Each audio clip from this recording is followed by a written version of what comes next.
vai direto no como diria Pablo Marçal. Então, como o oxigênio que está no alvéolo entra no sangue, como o CO2 que está no sangue vai pro alvéolo, como acontece a troca gasosa? É isso que a gente vai responder hoje, que está descrito lá no capítulo 3 do West, no capítulo 6 do Levitsky e no capítulo 6 do Schumacher e também na unidade pulmonar do Guyton, no nosso 7º episódio do Fisiologia Respiratória.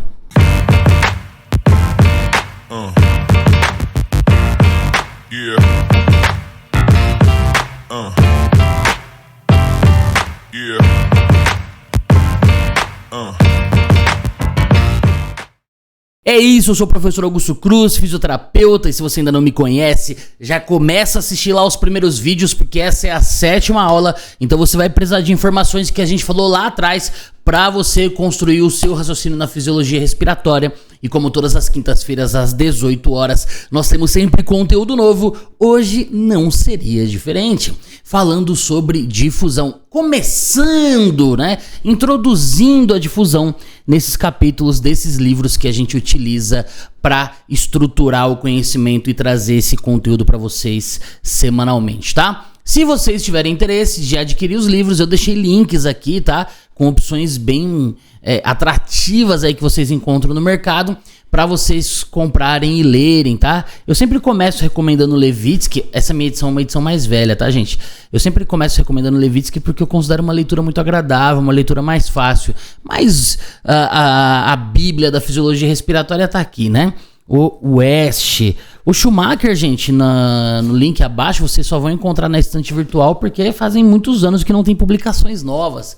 Mas vamos lá, vamos falar sobre o que é difusão, como o ar se movimenta, como o ar é trocado e como que a gente consegue pensar em fatores que vão influenciar isso positivamente ou negativamente, né? Enfim, primeiro, o que é difusão? Como a difusão é descrita, já dei spoiler sobre isso recentemente, mas como eu disse anteriormente, vou repetir agora, difusão nada mais é do que o movimento de um fluxo aéreo, de um meio de maior pressão, maior concentração para um meio de menor concentração. A literatura, ela acaba tendo uma pequena mudança ali de um autor para o outro, que alguns autores consideram difusão a passagem de um gás através de uma membrana, tá? Como é descrito pelo West. Mas outros autores aqui que eu já citei para vocês, eles falam também que esse movimento do ar que vem das vias aéreas em direção ao alvéolo também é caracterizado como difusão, em vista de se ter um movimento que vai de um ponto de maior pressão para um ponto de menor pressão, como a gente já havia descrito aqui, né? Bom, então difusão basicamente eu preciso ter uma molécula de gás e eu preciso ter um meio de maior pressão e menor. E esse ar tem que se movimentar, esse gás tem que se movimentar de um ponto até o outro.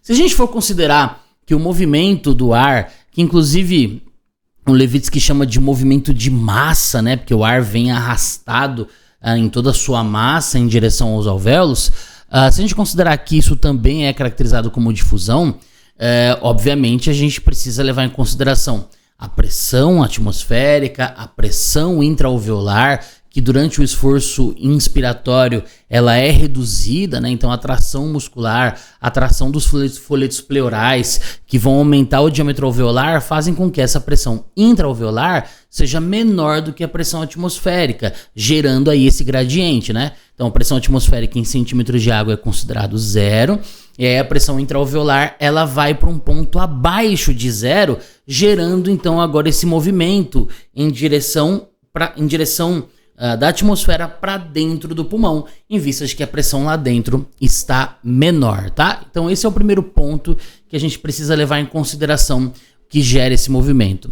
Um outro fator que também precisa ser levado em conta é com relação à temperatura, tá? Porque a temperatura de determinado gás vai aumentar ali a agitação dessas moléculas, consequentemente tendo influência direta na velocidade do seu movimento e também no possível turbilhonamento desse ar.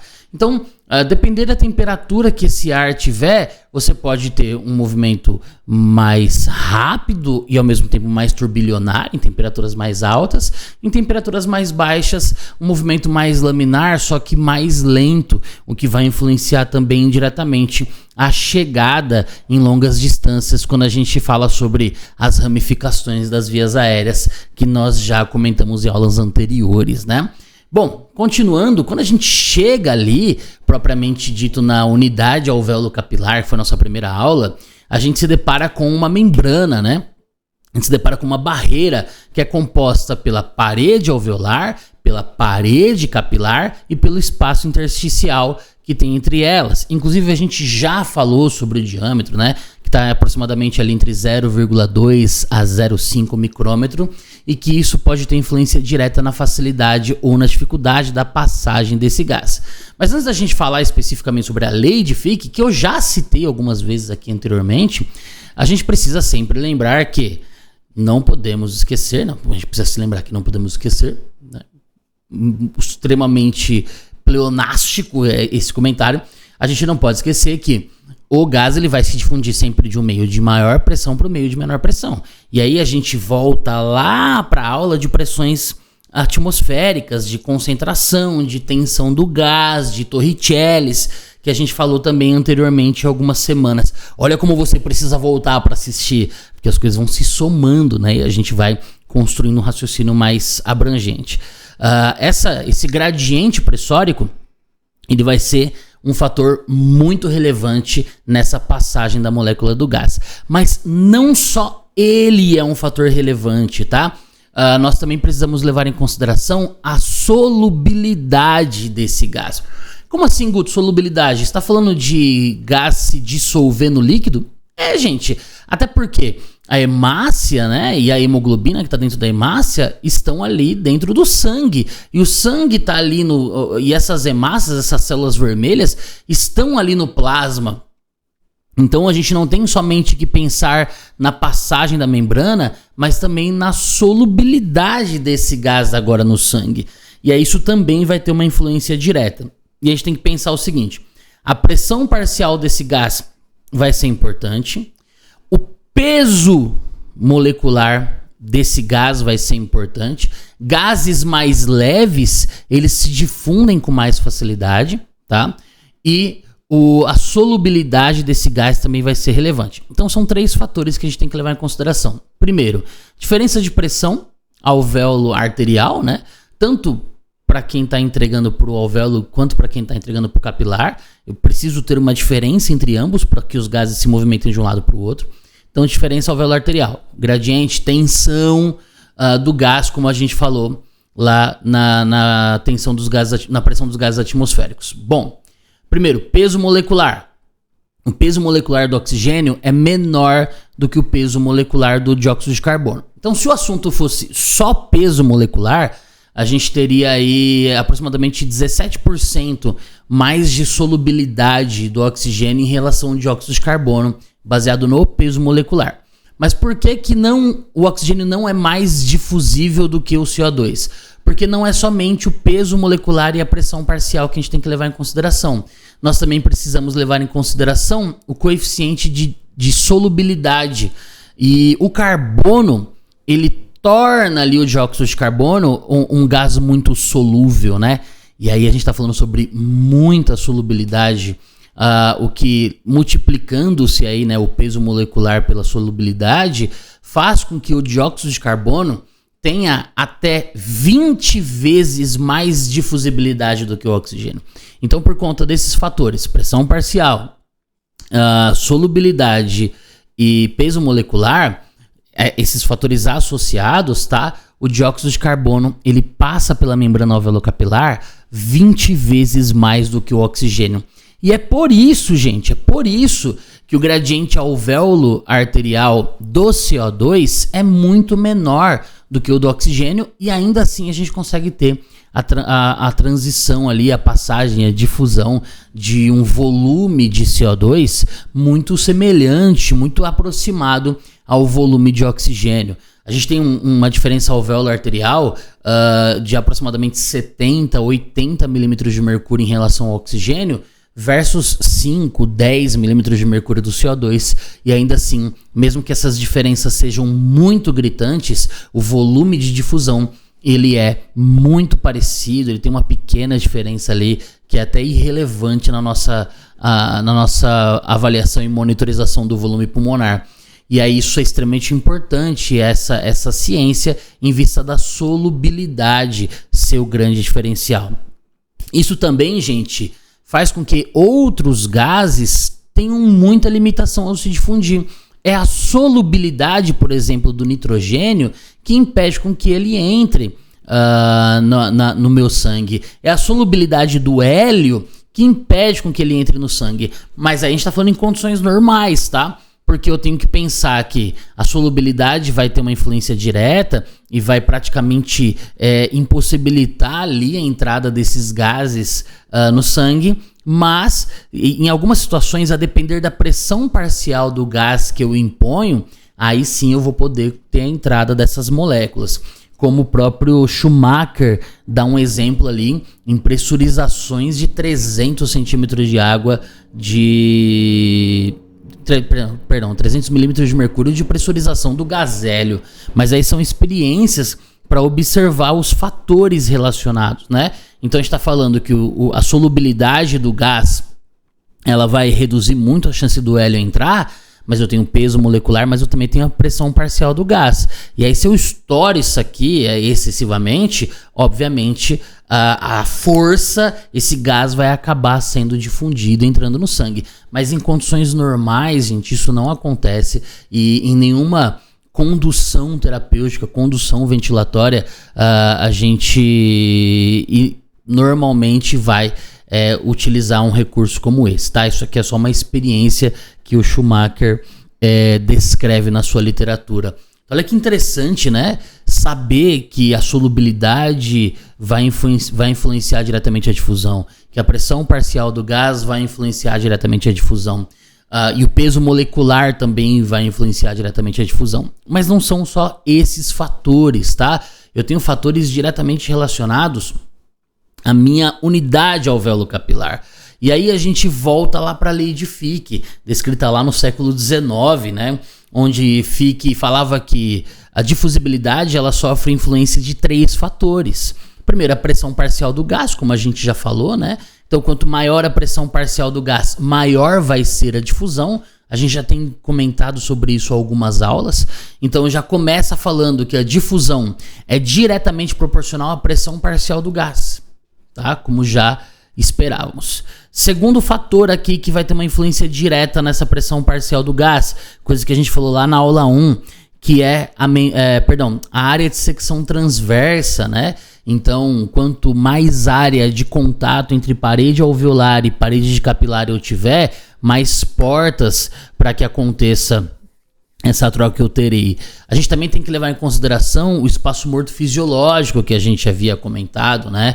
Que pode ter uma influência direta nesse contato entre gás e sangue. Então, havendo uma via de comunicação ali, um contato e uma proximidade entre a molécula de gás e a hemácia, a hemoglobina, ou até mesmo a quantidade de sangue que vai ser dissolvido no plasma, a gente vai conseguir permitir essa troca. E isso depende do número de alvéolos, isso depende do número de capilares, isso depende da integridade da chegada do ar, isso depende da integridade da chegada do sangue. Então são fatores que a gente tem que levar em consideração. Então quanto mais unidades alvéolo capilar eu tiver e mais eficientes elas forem, né, mais troca gasosa vai acontecer. Por isso que Fick fala que a difusão é diretamente proporcional à área de secção transversa, né? A gente inclusive tinha concluído lá, através da figura 1.7 do ESH, que eu pedi para vocês darem uma olhada, que eu tenho ali, na primeira página ele já começa falando que tem 500 milhões de alvéolos,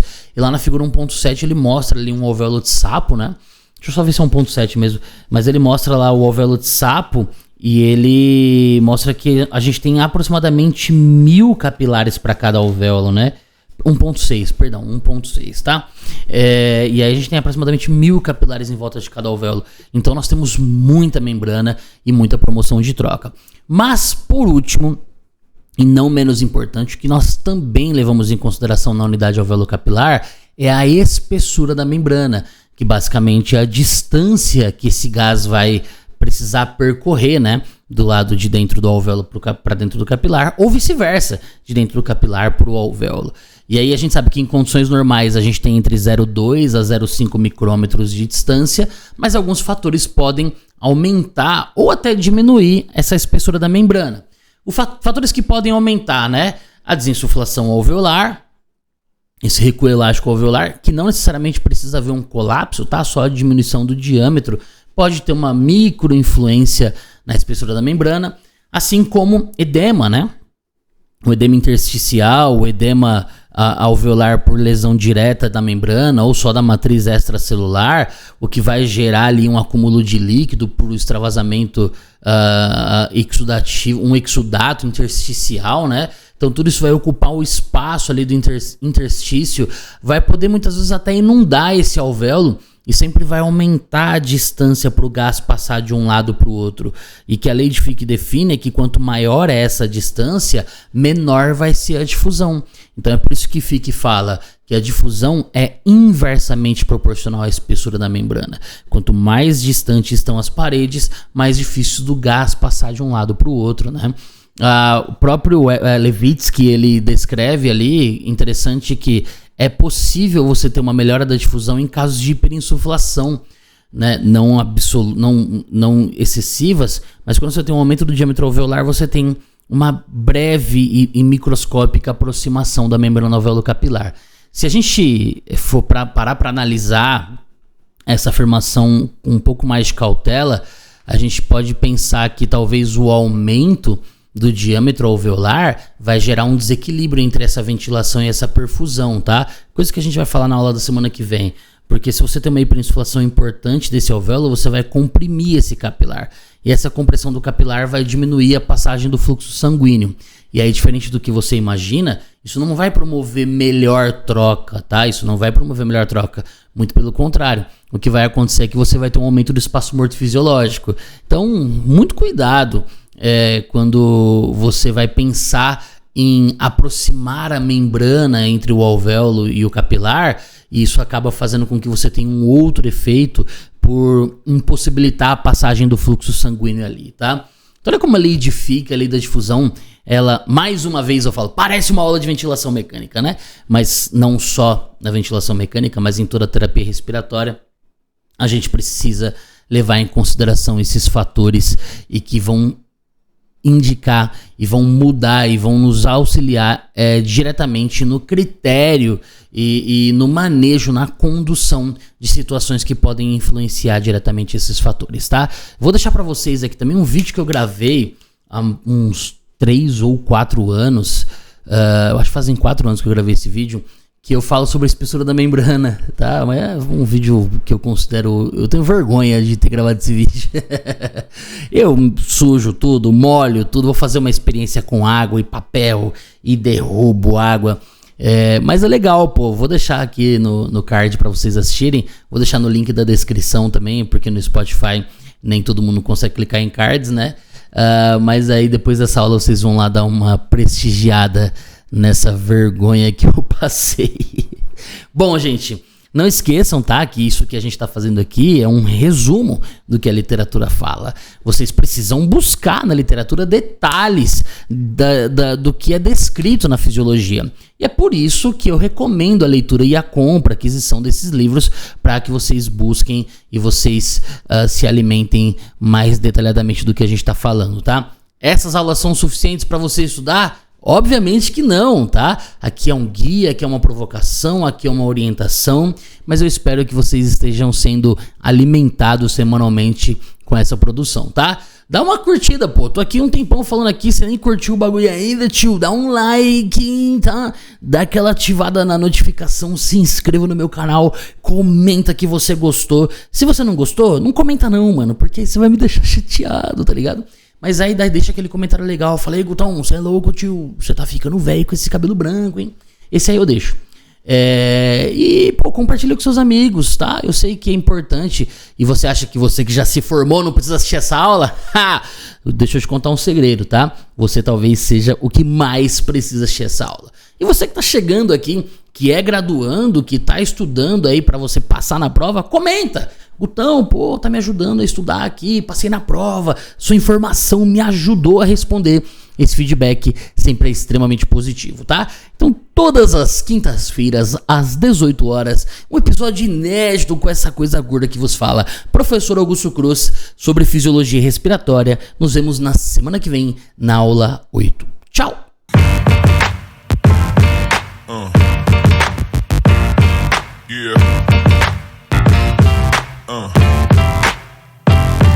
Yeah.